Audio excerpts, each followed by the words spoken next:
안녕하세요. 안녕하세요. 네, 오늘 조아영 대표님이랑 네. 오늘 오후에 인터뷰 일정이 있어서 저희 잠깐 이제 시간이 좀 되기가 있어서 스타벅스에 왔습니다. 네, 저희가 제일 좋아하는 스타벅스. 스타벅스. 근데 뭐 오늘 저희가 이제 어차피 먹으면서 얘기를 나눌 건데 좀 이 시간을 의미 있게 써보자 그래서 이제 맞아요. 인터뷰를 겸해서 이렇게 영상을 좀 찍어보려고 하고 일단 조양 대표님 먹으면서 우리 네. 편하게 우리 스타일대로 얘기를 한번 진행을 해볼게요. 좋아요. 일단 커피 한 잔 마시고. 마시고. 역시 커피는 스타벅스지. 조양 대표님 근데 원래 스타벅스 커피를 좋아해요? 원래라기보다는 스타벅스의 철학에 대해서 알고 나서 더 좋아진 것 같아요. 원래 저는 커피 맛을 잘 모르는 사람이니까 그냥 커피는 다 쓰다. 그래서 저는 라떼를 마시거든요. 근데 스타벅스에 대한 어찌 보면 그 브랜드가 탄생한 배경과 어떤 한 인물이 이 브랜드를 만들어냈는지 그렇지. 거기에 대해서 얘기를 듣고 나서 좀 더 매료됐어요. 저는 사실 그 전까지는 무슨 커피를 먹어도 상관이 없던 사람이기 때문에 그리고 이 공간에 대해서도 재해석이 됐어요. 이게 단순하게 이제 우리가 요즘에 저가형 커피가 많잖아요. 그래서 그냥 커피를 그냥 어떤 친구들은 그냥 시원한 맛을 마시잖아요. 아이스 아메리카노를. 그런 것처럼 그냥 스쳐 지나가는 그게 아니라 이 공간에서 내가 시간을 보낸다는 게 어떤 의미인지에 대해서 저를 좀 다시 생각했고 그리고 결정적으로 저의 첫 책이 스타벅스에서 탄생했어요. 이게 약간 의미가 깊네요. 백색 소금이라고 해서 약간 이렇게 사람들이 있고 집중이 안 되는 곳에서 할 때 더 잘 된다를 어서 봐가지고 너무 글이 안 써지는데 저희가 그때 책을 한 달 만에 냈거든요.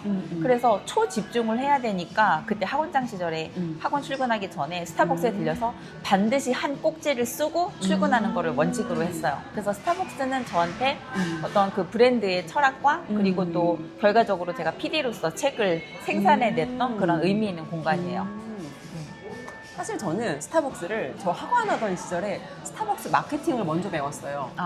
스타벅스가 우리가 사실은 이제 사람들이 커피가 맛있다라고 생각하고 있는데 커피 외에도 이 공간이 주는 사실 이전까지는 사람들이 이 카페라는 개념 자체가 없었어요. 그치. 카페라는 개념 자체가 없었고 대한민국 스타벅스가 처음 들어왔을 때만 해도 스타벅스 컵을 들고 다니면 된장녀라고 비하하는 맞아. 되게 비하하는 그 프레임이 있었거든요. 된장녀. 근데 된장녀라는 말이 이제 생소하신 분들도 있어요. 그치. 근데 예전에는 맞아. 마치 커피 한 잔에 내 취향을 표현하는 게 내가 사람들한테 비하를 당해야 될 일인가 싶을 정도로 너무 사치스럽다 이거지. 맞아요. 막 너무 사치스럽고 근데 사실은 이게 어떻게 보면 어떤 사람은 밥 한 끼는 싸구려를 먹어도 커피만큼은. 그렇지 그럴 수도 있는 거야. 근데 그때만 해도 우리 사회가 되게 그런 의식이 개인의 개성과 자유와 철학을 드러내는 거에 열려있지 않았어. 근데 이 스타벅스라는 공간이 사람들을 위해서 어떤 가치 부여를 했고 그리고 사람들의 그 감성을 움직이는 그 마케팅을 스타벅스에 대한 감성 마케팅 책이 있어요. 맞아.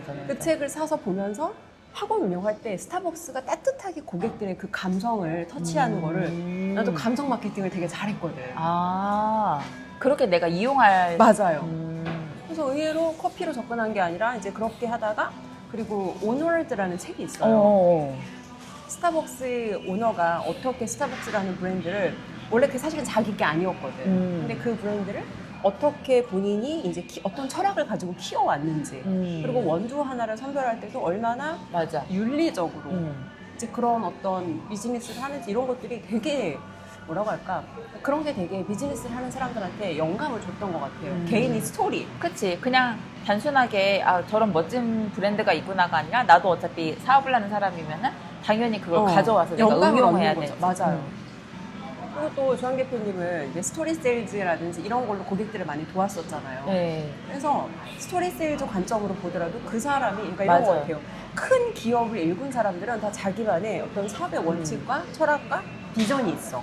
그게 있기 때문에 사람들을 자기의 세임 페이지로 끌어올 수 있었던 거거든요. 그런 부분이 저한테는 되게 인사이트가 좋았어요. 문 좀 닫고 올게요. 네. 무슨 바람 소리가 엄청.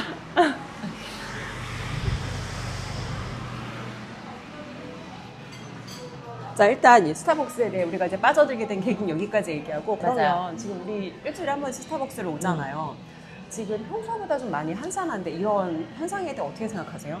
저는 좀 많이 놀랐어요. 왜냐면 제가 이제 학원장을 그만두고 프리랜서로 들어오면서부터는 오히려 밖으로 나와서 차를 마시는 그 경우가 없어요. 뭐 미팅이 있는 게 아니면은 저희 집이 또 워낙 탑층이다 보니까 집 그냥 자체가 뷰가 좋지. 뷰가 끝내줘요. 그래서 집에서 마셔도 그냥 스타벅스 어차피 원두를 마시면 똑같은 원리이기 때문에. 근데 이렇게 일주일에 한 번 이제 또 다시 뭔가 이슈에 의해서 미팅을 나오게 되면서 스타벅스를 왔는데 너무 사람이 없는 거야.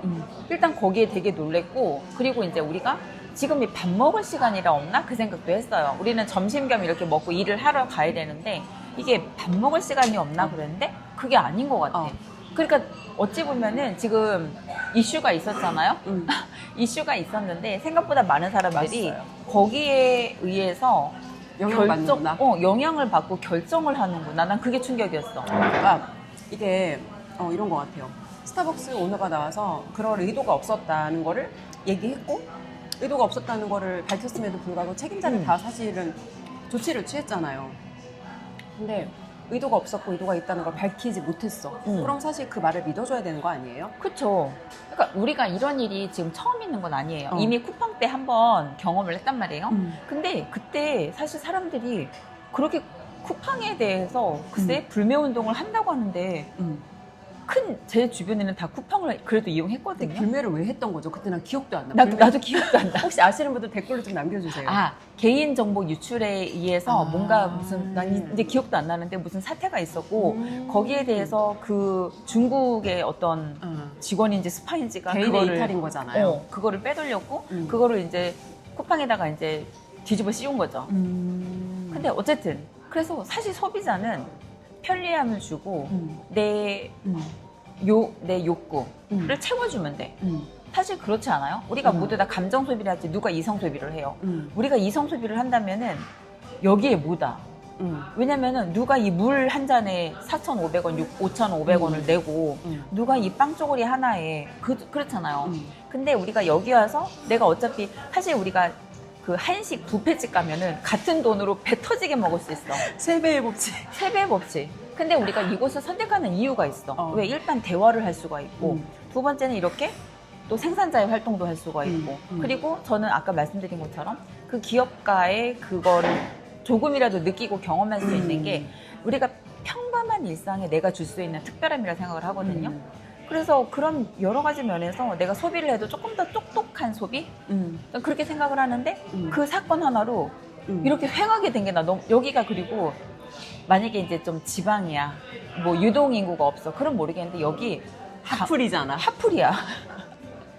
핫플이야. 나름 강남권. 근데 또 여기에 대한 혜택도 있어. 지금으로서는 혜택도 있어. 왜냐면 일단 사람이 많이 없다 보니까 온 사람들은 누릴 수 있는 것들이 많아. 왜? 스페이스, 공간이. 그리고 두 번째는 일단 이곳에 앉아있는 사람들은 적어도 나랑 정치적인 어떤 방향이 같을 수 있다는 그런 가능성을 갖기 때문에 그냥 그것도 솔직히 좀 뭐라 해야 될까? 우리가 인간의 욕구 중에 소속 욕구가 있단 말이에요. 그러니까는 내가 그냥 그 이유만으로 소속감이 느껴져. 여기는 약간 우파 분위기 그런 분위기인가? 약간 이런 느낌도 있고. 그래서 개인적으로는 혜택을 입었어. 하지만 글쎄 이게 과연 말이 되나 싶은 거예요. 그리고 우리가 요즘에가 아니지, 쿠폰 선물을 많이 한단 말이에요. 우리가 카카오톡으로. 근데 커피 보낼 때 주로 뭐 보내? 수벅이지. 수벅 보내. 근데 만약에 나한테 이디야 커피를 보냈어. 그러면은 뭐 나한테 감정 상한 거 있나? 대부분 사람들이 그렇거든요. 그만큼은 스타벅스가 갖고 있는 상징성이 있는데. 로케이션. 그렇지. 편리성. 그렇지. 어디서든지 먹을 수 있는데 이디야는 찾아가야 돼. 내가 심지어 우리 동네에 없으면은 도를 넘어서 가야 될 수도 있어. 근데 이 스타벅스의 어떤 유용함과 편리함, 모든 것을 우리가 누리고 살았는데 심지어는 아니라는데 그리고 거기에 대해서 밝혀진 게 없어. 그리고 밝혀지기 전까지는 무죄 추정의 원칙에 의해서 죄가 없어. 근데 거기에 모두 선동당했어. 그리고 거기에 대한 책임, 기업이 입는 손해는 아무도 안 지네. 너무 놀라워요. 지금 이런 현상들이. 사실 우리나라에서 그러니까 좌파 정권이 들어서면 뭔가 하나의 단일 사건, 사실은 그게 그렇게까지 크게 넘어갈 수 있는 일인가 싶을 정도의 사건을 선택해서 선택적 분노라고 하죠. 그치. 선택적 분노. 우리가 생각했을 때 어떤 정치적으로 이슈화될 수 있는 것들은 선택적으로 그것에 대한 좌파들이 잘하는 게 또 마케팅과 스토리텔링을 잘하잖아. 끝내주지. 서사를 잘 만든단 말이야. 그럼 얘네들은 그러니까 나는 좌파도 해봤고 우파도 해봤고 그렇지. 여기는 또 나는 쌍방의 경험이 있다 보니까 좌파 때 사실은 단순해요.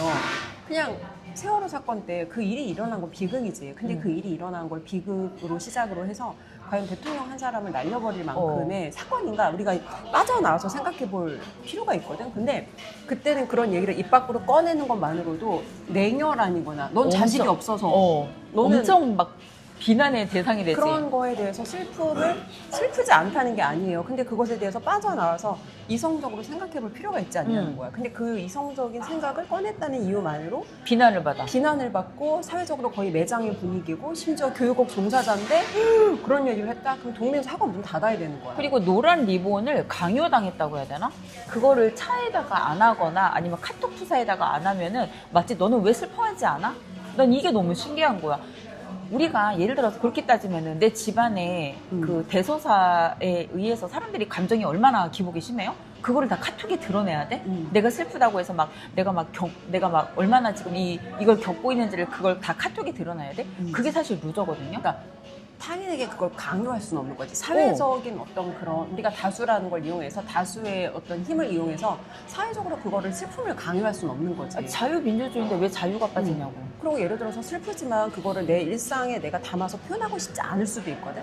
근데 이건 좌파 간의 문제는 아니에요. 지금 우파에서도 똑같다고 저는 느끼는 게 부정선거에 대한 지금 이슈가 계속 문제가 되고 있잖아요. 근데 이런 거야. 부정선거 이슈가 있지만 여전히 다뤄야 될 사회에 다양한 주제들이 있단 말이야. 근데 부정선거를 이야기하지 않고 부정선거에 대한 얘기만 주구장창 채널에 채워넣지 않는다는 이유로 또 그 사람을 프레임을 씌워서 너는 왜 선동. 그치. 너는 왜 그러고 있니? 이 채널은 다 구독을 취소해야 된다고. 그러니까 인간의 이게 그냥 본성이라는 거야. 인간이 자기가 사고가 편향되어 있으면 편향되어 있을수록 작은 키워드 하나에 꽂히고 마치 모두가 그 방향을 향해 달려가야 된다는 게 이게 인간의 본성값이기 때문에 사실은 감정적으로 선동되는 거죠. 그래서 오히려 빠져나와서 객관적으로 상황을 보고 좌와 우를 다 보고 판단하는 거랑 내가 이렇게 쏠려서 한쪽으로 내가 몸이 기울어서 판단하는 건 난 다르다고 생각해요. 저는 맞아요. 그것도 있어요. 나도 보수를 지지하는 사람이지만 무조건 보수이기 때문에 그 방향에 의해서 그냥 말 그대로 우리가 안 들이킨다는 느낌? 우리가 아무리 똑바로 두 눈으로 보려고 해도 안 들이키면은 아무래도 한쪽이 덜 잘 보이잖아요. 저는 약간 그렇다고 봐요. 그래서 내가 무엇을 지지하든 그것과 상관없이 일단 안 되는 빼야 된다. 내가 볼 거는 다 봐야 되고 그리고 나서 내가 판단이 되지 않다. 좀 그렇게 생각해요. 맞아요. 그걸 위해서 이제 항상 멘토님이 그 얘기 하시잖아요. 아이스강 대표님이 좌파가 있고 우파가 있는데 우파도 똑같은 우파가 아니에요. 도태된 우파가 있고 개인 파워를 갖춘 우파가 있는데 딱 이 차이인 것 같아요. 세상에 내가 뭔가 큰 일을 해보고 기여를 해본 사람들은 조금 넓게 볼 줄 알아.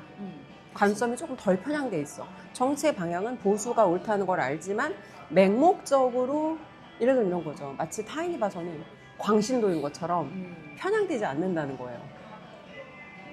저도 그렇게 생각해요. 그래서 내가 내 생각을 예를 들어 내 주변 사람 한 사람이라도 제대로 설득할 수 있으려면 거기에 대해서 네.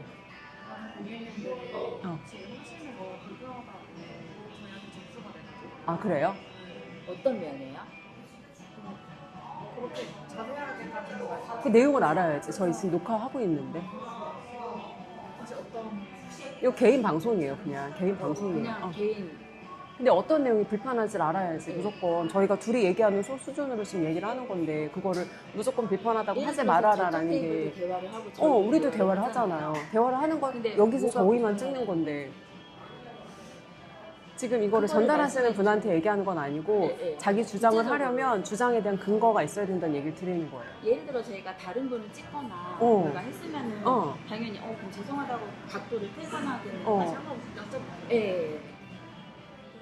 이런 걸 얘기하는 거예요. 저희가 타인에게 영향을 주지 않고 저희가 대화를 나누는 선에서 하는 활동에 대해서 그러니까 내 자유가 중요하지만 내가 타인의 자유를 침해하지 않아야 되고, 그쵸? 내 주장을 하는 것도 맞지만 내 주장을 하는 데 있어서 논리적으로 그 주장의 근거가 무엇인지 설득할 수 있어야 되는데, 그게 없이 무조건 내 어떤 감정적으로 내가 기분이 나쁘다, 이건 아니라는 거죠. 동의합니다. 네, 그렇습니다. 스타벅스에 와도 별 소용은 없다는 생각이 들었어요.